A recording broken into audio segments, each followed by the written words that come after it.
Hello and welcome to another trip report. This trip report will be about the Alfa Pendular from Faro to Lisbon, and it will continue to Porto as well. I will only take it on the route Faro-Lisbon, and actually I cheated a little bit on this because I already did a trip report on the Intercidades on exactly the same route. I took it from Lisbon to Faro. Normally when you know with my videos, I show you the station where I'm departing from first. After that I show you the train, and after this I show you some views I have from the train. Well, anyway, I hope you enjoy the video.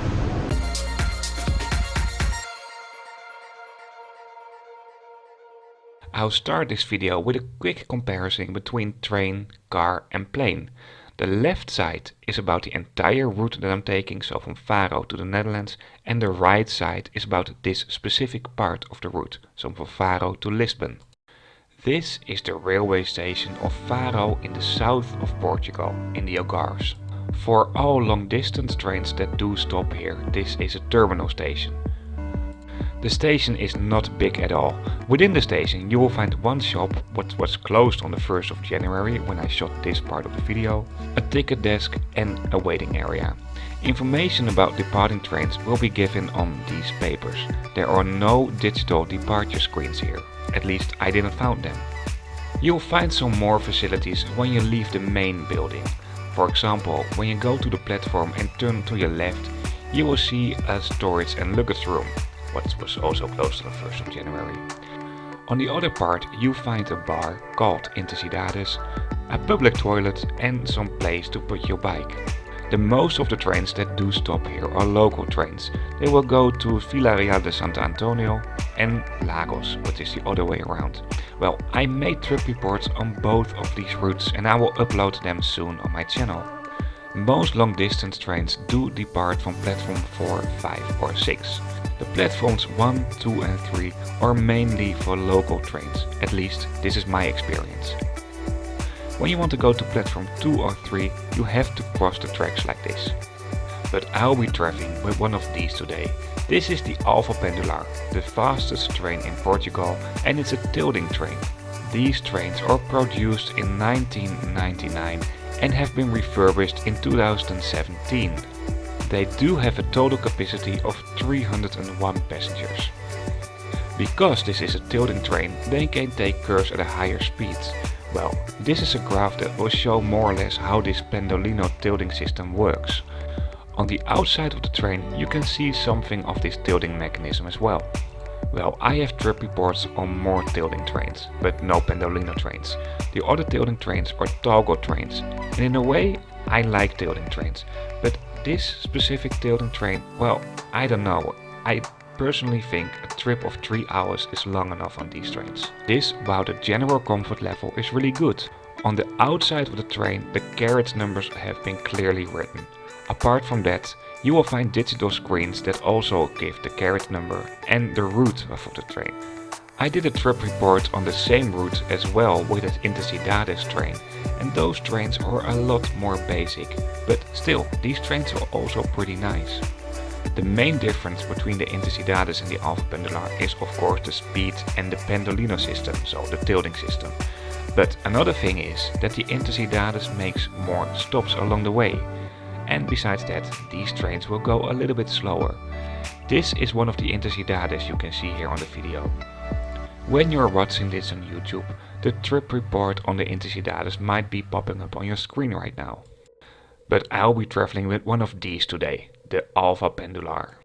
These trains do come in two different comfort categories. Second class, what is also called Touristica, and first class, what is also called Conforta.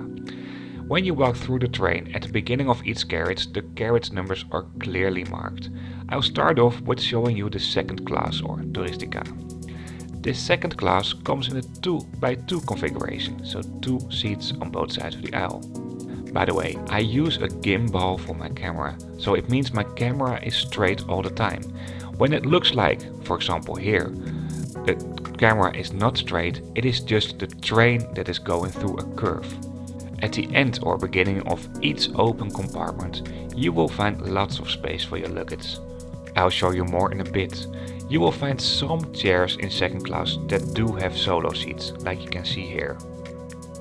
You'll also find some place for disabled people in the second class. Next to this place, you'll also find a bigger toilet for disabled people. This is how the toilet looks like, and well, this toilet is way bigger than all the other toilets. I'll show you the other toilets in a bit. What I really like about the toilets, and this is in all toilets, is this nursery thing. So you can turn the toilets into a nursery space for babies. You'll find lots of space for your luggage in the overhead luggage racks. But of course, at the end and the beginning of each carriage, you'll also find lots of space for your luggage. Something I really like, and I think more train companies should do, is that you can lock your luggage. You need to pay a small deposit, as far as I understood. Another thing you may find at the end of each carriage is a big garbage bin, like you can see here on the left. At the end of each open compartment, you will find basic route information, while speed, time and temperature will be displayed here. Second class will give you a very reasonable amount of leg space, and I'm a very tall guy. Most chairs come in a composition like this. You'll find a footrest and a big fold-out table in the chair in front of you. You'll also find a magazine rack in the chair in front of you.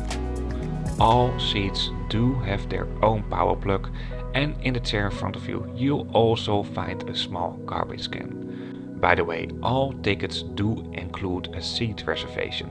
When you're traveling with the use of a rail pass, for example Interrail or Eurail, you need to buy a seat reservation as well. Sunscreens on long distance trains are not unique, but these sunscreens are all electric. I really like this.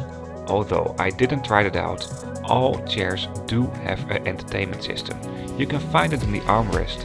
You can use it with headphones and a 3.5mm plug-in. Between the first and the second class, you will find a dining car. Well, it's not a real dining car, you can't really sit here, you can only stand here. But it's really okay. The food selection is basically the same as in the Intercidades, the other long distance train you can find in Portugal. You can find the first class or Conforto in the carriage numbers 1 and 2. The first class comes in a 2x1 configuration, so it means 2 seats on one side of the aisle and 1 seat on the other side of the aisle. These chairs are wider, you have more leg space, but it won't give you extra service. Just like in the second class, you have an awful lot of leg space in the overhead luggage racks, and also at the end of each carriage you find a lot of space for your luggage. First class offers the same amount of luggage space for less people, so at the end you just have more space. Just like in second class, you can also use the locks for your luggage. And of course, all sunscreens are electric here as well. Well, you have a footrest in first class and you have some more leg space. You also have a big fold-out table, which is about the same size, but it just looks a little bit better because of the wooden pattern.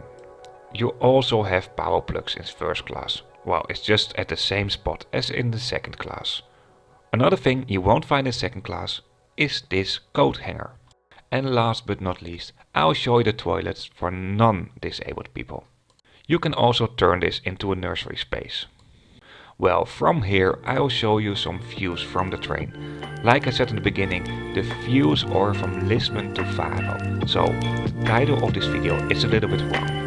When you want to see a full station report of Lisbon Oriente Station, check my video on the Tren Hotel.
you like it, please give me a thumbs up. When you like to see more trip reports by train, subscribe to my channel.